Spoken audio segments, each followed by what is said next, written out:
Hello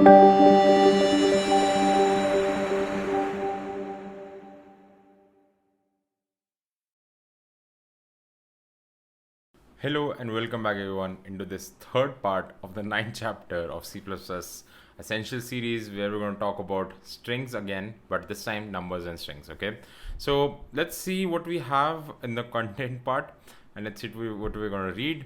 So a warning, a small warning, an example, adding the strings, a common error which is going to be there, which usually happens. Okay, now let's start with the most basic ones. Okay, let's start with the most basic and the most concrete things that we're going to talk about.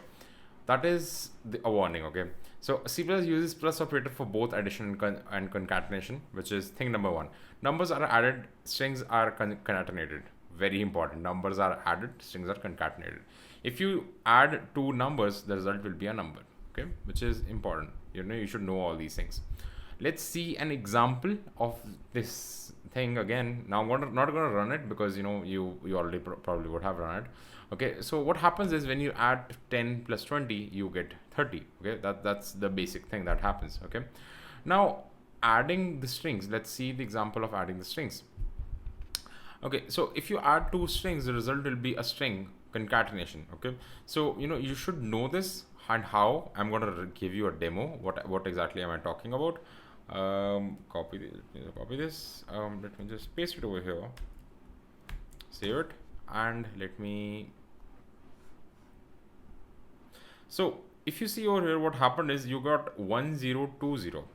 Now understand this thing, it's not 10 plus 20 30, it's 1020. You kept the two strings together. Okay, so it's basically a string, not an integer. Okay, that's something that is very important over here, that you are not adding it, you are just keeping them together and making it a single string.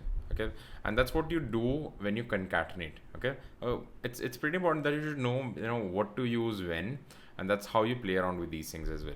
Now a common error, if you try to add numbers to a string, an error occurs. Okay, so whenever you would try this, what happens is, since it's a string, it won't add into the integer, which results in an error as well, saying that this is a wrong snippet of code. Okay, so that's something that you should be knowing, and pretty much that covers the entire idea of how this revolves around.